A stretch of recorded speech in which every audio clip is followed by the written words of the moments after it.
अगला देखिएगा question number 18, इसको मैं कर देता हूं, हालांकि जरूरत नहीं करने की, ये भी बहुत आसान क्वेश्चन हमको लग रहा है, लेकिन फिर कर दो, बाद में तुम लोग को सर कराया गया था, सब तो अपने हवा बता दिया। Question number 18, it is question number 18 and that is whose period? Chalk is also not available.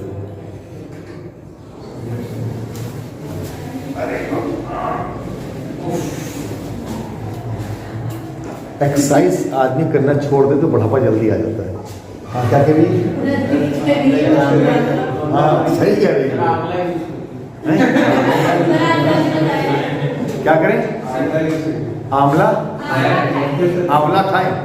आंवला खाने से क्या होगा? बुढ़ापा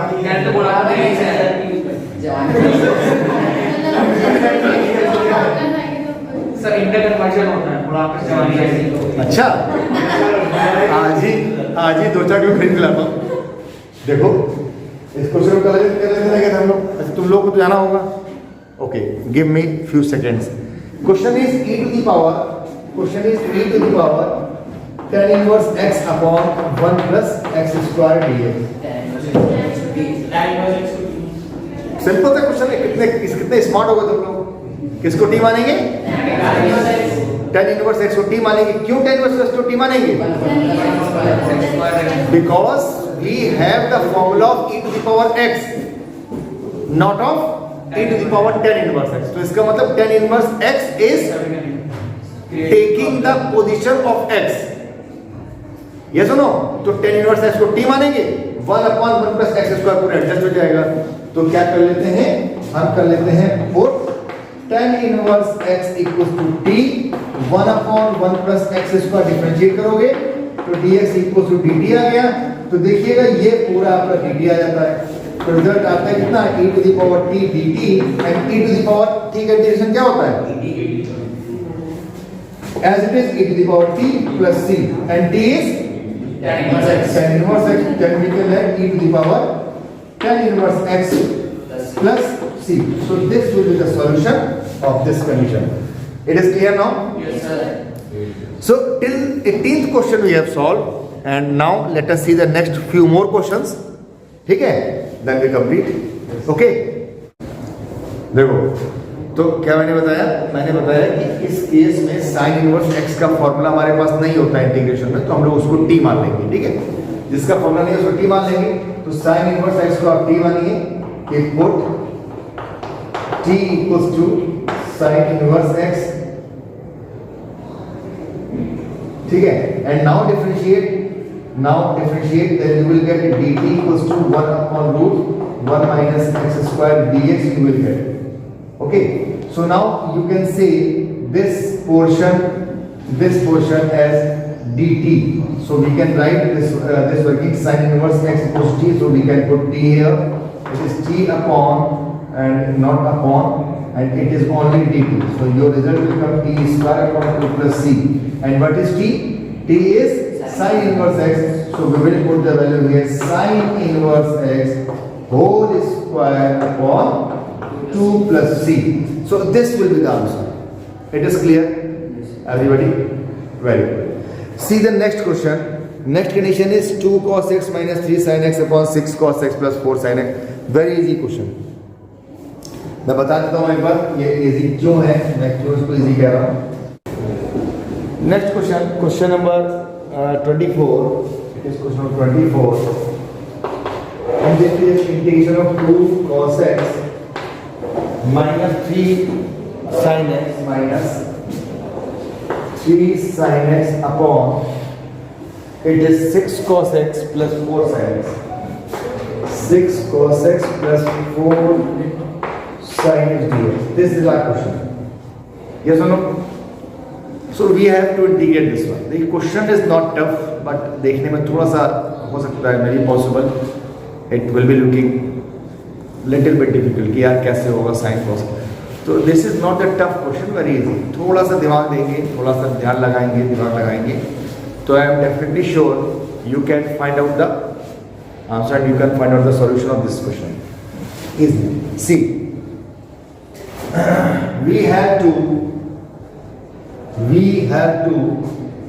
take this denominator as t. In each and every question I am simply I am telling कि in the 90% cases we take t as the denominator always.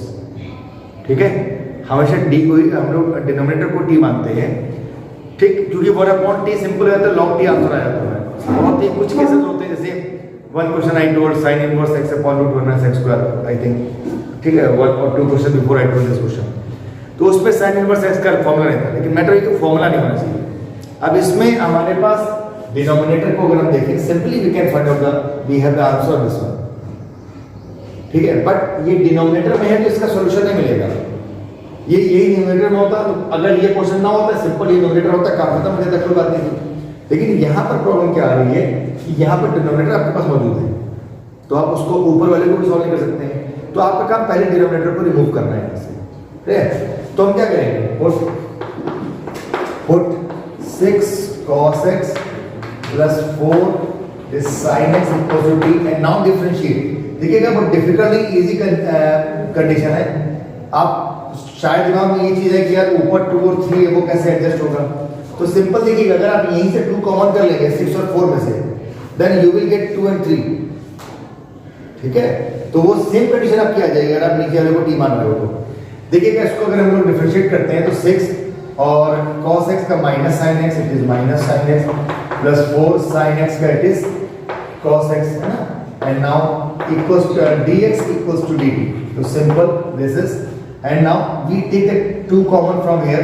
So if you take 2 common, then you will get 2 cos x, it is 2 cos x, okay, and minus 3 sin x, 3 sin x dx equals to dt. If we send this 2 from here to here, then you can see this 2, it is 2 cos x, 2 cos x, 2 cos x minus 3 sin x, 2 cos x minus 3 sin x dx equals to dt upon 2 simply.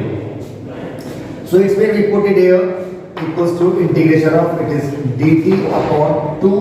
Since 2 is a constant, so we will take outside the integration simply, and now in the denominator this it was and it is equals to t, so we will put it here t, then we will get the answer 1 upon 2 integration of 1 upon t. Integration of 1 upon t is log t. So this will result log t plus c will come, and t, and this t equals to this 6 cos plus 4 sin. Now put it here 1 upon 2 log this one log, ये पूरे को साथ ही लेते हैं, this log t, t is 6 cos x and plus 4 sin x and plus c. So this is the answer. It is clear? तो how much it was easy? ठीक है, देखने में टफ लग रहा था, लेकिन लगाने में कितना आसान है. थोड़ा सा कंसंट्रेट करना है, बहुत टफ नहीं है. मैथ्स दुनिया का सबसे आसान सब्जेक्ट है, लेकिन कब थोड़ा सा इसको आप समझें, थोड़ा सा इसको आप समझें. आप किसी व्यक्ति को अगर थोड़ा सा समझ लेते हो, वो कितना भी टिपिकल क्यों ना, वो आपके लिए आसान हो जाता है. लेकिन थोड़ा समझने की जरूरत है और थोड़ा उसको समय देने की जरूरत है अगर आप उस पर वास्तव में वर्किंग करना चाहते हैं. तो next question 1 upon cos square x upon 1 minus x whole square. ये थोड़ा सा अच्छा क्वेश्चन दिख रहा है. तो let is the question 25. Sir कुछ कह रहे थे? 1 minus tan x is equals to b. वाह, लड़का टैलेंटेड हो गया. ये लड़का बहुत समझदार हो गया है, ज्यादा ही समझदार हो गया है. इतना समझदार नहीं होना चाहिए आप. 25th क्वेश्चन देखिएगा. Question is 1 upon it is cos square x and 1 minus tan x whole square dx. Yes or no? This is the question. अब मैटर ये कि 1 upon tan 1 upon cos है, cos स्क्वायर का integration नहीं होता है, 1 minus tan tan का integration simply नहीं होता है, सिंपली cos स्क्वायर क्यों नहीं होता, हम इसको कन्वर्ट करते हैं. ठीक है, तो हम क्या करेंगे, देखिएगा थोड़ा सा इस पर गौर कीजिए, थोड़ा सा इस पर वॉच कीजिए, आपको रिजल्ट अपने आप क्लियर हो जाएगा. रिजल्ट हमारे पास ये कहता है कि हम क्या करते हैं, before starting the solution of integration we do we simplify this concept. This 1 upon cos square is can be written as it is sec square x upon it is 1 minus tan x whole square dx. It is clear? It is clear? Now 1 minus tan x. So first of all, it is coming in the denominator. The first point, it is coming in the denominator. और denominator में केवल x होना चाहिए या केवल जब t का t होना चाहिए. अब यहाँ x की जगह 1 माइनस tan x का होल स्क्वायर है. ठीक है. दूसरी चीज, चलिए अगर होल स्क्वायर को भी कंसिडर कर लें तो अगर अपॉन में x स्क्वायर होता, अगर ये अपॉन में x स्क्वायर होता तो क्या होता? सिंपल ये ऊपर चला जाता तो x स्क्वायर x की पावर -2 हो जाता. उसको सिंपल इंटीग्रेट कर सकते थे. It was the easy. लेकिन यहां पर ये भी नहीं कर सकते क्योंकि ये x का स्क्वायर नहीं है, ये 1 माइनस tan x का होल स्क्वायर है. तो इसका ना 1 माइनस tan x जो है वो एक प्रकार से क्या कर रहा है? डिस्टर्बिंग एलिमेंट की तरह काम कर रहा है, डिस्टर्ब कर रहा है कंसेप्ट को. तो हम क्या करेंगे? हम कहेंगे put 1 minus tan x equal to t. हमने इसको t भी मान लिया, हटा देंगे. अच्छा, इसको हटाएंगे और इसको डिफरेंशिएट करेंगे 1 का 0 और sec स्क्वायर tan स्क्वायर का आ जाएगा sec square x dx equal to dt आ जाएगा. और यहां से इस माइनस को रिमूव करते हैं इधर तो यहां पर आपका माइनस का ये आपका dt आ गया. यस. अब देखिएगा ये sec स्क्वायर को, ये जो sec स्क्वायर dx है ये आपका एडजस्ट हो गया. Now this result comes, it is minus dt upon this is t square. मैंने कहा था कि अगर आपका x स्क्वायर आ जाएगा तो काम आसान हो जाएगा. अब देखिए t स्क्वायर आ गया तो काम आसान हो गया. इसको क्या करेंगे? ऊपर ले जाएंगे. ये t स्क्वायर ऊपर आ गया तो ये आ गया minus t power -2 and dt. अब इसको अगर हम इंटीग्रेट करते हैं तो x की पावर n वाला फॉर्मूला लगाएंगे. रिजल्ट क्या कहेंगे? रिजल्ट हमारे पास हो जाएगा माइनस t की power -2 plus 1 upon -2 plus 1 and plus c. So this is t to the power -1 and upon -1 and this minus and minus will cancel from here. So what is left? t to the power -1 only. ये आपके पास है t to the power -1 plus c और ये चला जाएगा कहाँ? 1 upon t plus c में. अब 1 upon t plus c का मतलब क्या हो गया? 1 upon t का मतलब क्या हो गया? कि t इक्वल टू कितना था? 1 minus tan x था. तो हम यहाँ पर t की जगह पर 1 minus tan x पुट कर देंगे. तो रिजल्ट कितना आ गया? आपका माइनस प्लस हो गया था 1 अपॉन कितना? 1 माइनस tan x. ठीक है, and plus c. So this will be the answer. समझ में आया? टफ था, इजी था, थोड़ा सा ध्यान देने की जरूरत थी.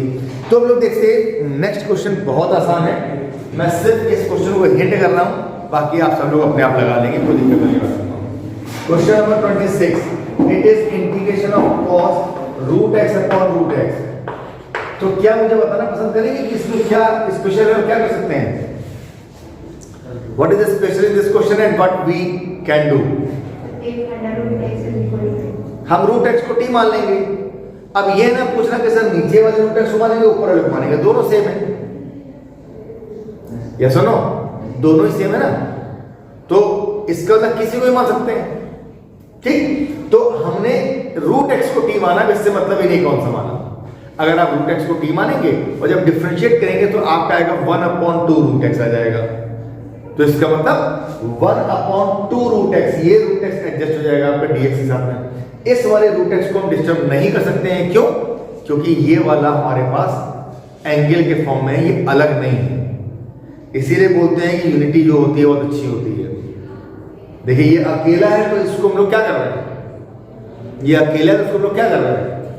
हम लोग इसको डिस्टर्ब कर रहे हैं. अकेला है तो उसको खत्म किया दे रहे हैं, कोई दिक्कत वाली बात नहीं. अकेला है, हटा दो उसको, बवाल खत्म करो. लेकिन क्या है, ये साथ में है कॉस के, कह रहा है कि नहीं कॉस कर रहा है बिना इसके मैं बेकार हूं. तो इसका मतलब वहां पर एक बॉन्ड बना हुआ है, और जब बॉन्ड बना होता है किसी चीज में और कहीं डबल ट्रिपल बॉन्ड हो जाते हैं तो हमारे पास एलिमेंट्स और मजबूत हो जाते हैं. ऐसा होता है नहीं होता है? आप लोग केमिस्ट्री पढ़ते हो? नहीं पढ़ते हो? बिल्कुल पढ़ते होगे. तो उसमें भी हम ये सीखते हैं. तो यहाँ पर ये एज इट इज रहेगा, cos t में हो जाएगा 1 upon root x dx adjust हो जाएगा. सिंपल, हम लोग उसको सिंप्लीफाई कर सकते हैं. अगला क्वेश्चन हमारे पास है root sine 2x cos 2x. देखिएगा ये क्वेश्चन भी कोई डिफिकल्ट नहीं है. 27. It is root sine 2x and cos 2x integration with dx। ठीक है, देखिएगा ये भी सिंपल है। इसमें क्या है, इसमें साइन जो है वो रूट के अंदर, साइन 2x जो है that is inside the root and cos 2x is outside the root. cos 2x का रूट से कोई मतलब नहीं है, तो इसका ना रूट के अंदर प्रॉब्लम हमारे पास क्रिएट हो रही है, रूट के बाहर नहीं हो रही है। हम लोग रूट के अंदर वाले एलिमेंट को टी मानेंगे, मतलब ठीक है, हम लोग रूट के अंदर वाले एलिमेंट को टी मानेंगे। बात समझ में आ रही है? बाहर वाले को भी हम लोग मान सकते हैं, लेकिन अगर हम cos 2x को टी मानते मान लीजिए, तो जब उसको डिफरेंशिएट करेंगे तो कितना आएगा, माइनस साइन 2x आ जाएगा। तो मतलब कुछ ना साइन 2x आ रहा है, तो साइन 2x तो रूट तो नहीं आएगा ना, और अब साइन के ऊपर से रूट हटा नहीं सकते हैं, तो इसलिए हम लोगों को रूट के अंदर के एलिमेंट को ही मानना पड़ेगा। तो हम लोग क्या करेंगे, साइन 2x को टी मानेंगे, cos 2x एडजस्ट हो जाएगा और सिंपल हमारे पास क्या आ जाएगा, रूट टी आ जाएगा। बात समझ में आ गई? सिंपल रूट टी आ जाएगा। तो हम क्या करते हैं, हम कहते हैं put it is sin 2x equals to t, और जब इसको डिफरेंशिएट करेंगे तो this will come 2 cos 2x, it will come 2 cos 2x dx equals to dt आ जाएगा। और यहां से from here this 2 will remove and this will go in the denominator of the other side. ठीक है, so it is cos 2x equals to dt upon 2। तो ये देखिए cos 2x dx, this cos 2x dx will completely adjust this one. So what is left now? It is root t, it is root t, and this is dt upon 2. So the result comes now 1 upon 2 integration of t to the power 1 upon 2 dt. अब t to the power 1 upon 2 को integrate कर लो तो कितना आएगा, t to the power 1 upon 2 plus 1 और upon 1 upon 2 plus 1, ये तो आएगा, मतलब t की पावर 3 upon 2 आ जाएगा। तो ये आपके पास आ जाएगा इक्वल्स टू 1 अपॉन 2 और t to the power 3 upon 2 and here it will come 2 upon 3, this is cancel, so result comes 1 upon 3 to the power 3 upon 2 plus c। Clear ना? और इसके क्या करेंगे हम लोग, t की वैल्यू पुट कर देंगे, तो t कितना हमारे पास है, what is t, t is sin 2x, so result comes finally it is 1 upon 2 and sin 2x है ना, ये sin 2x to the whole power 3 upon 2 plus c, इतना हमारे पास आ गया। समझ में आ गई बात? कोई डाउट? चलिए अगला देखते हैं हम लोग। ये क्वेश्चन थोड़ा सा एक और अच्छा क्वेश्चन है, इस पर थोड़ा ध्यान दीजिएगा। Question is cos 2x upon root 1 plus sin 2x, that is okay, cos x upon 1 plus sin x। ये सिंपल x हमारे पास है, हम इसको यही सॉल्व करने का प्रयास करते हैं। It is question number 28। Question is cos x upon root 1 plus sin x। देखिएगा यहां पर हम लोग करेंगे जुगाड़, मजबूत जुगाड़ यहां पर बनता है हमारे पास, बिना जुगाड़ के हम लोग इसको सॉल्व कर ही नहीं पाएंगे। ठीक है, टिपिकल हो जाएगा केस। अब जुगाड़ क्या करेंगे देखिएगा, 1 plus sin x equals to, ठीक, वेरी गुड, बिल्कुल हम आप जो बोल रहे हैं 100% सही है। 1 plus sin x को हम लोग t मान लेंगे और हम लोग उसको सिंप्लीफाई कर लेंगे, cos x एडजस्ट हो जाएगा, सिंपल सॉल्व हो गया। तो क्या था इसमें, कुछ नहीं था। It is clear? बात समझ में आ रहा है आपके? Yes sir. पक्का? क्या करेंगे इसमें हम लोग,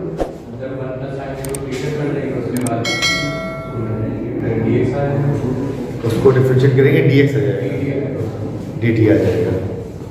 गुड, चलिए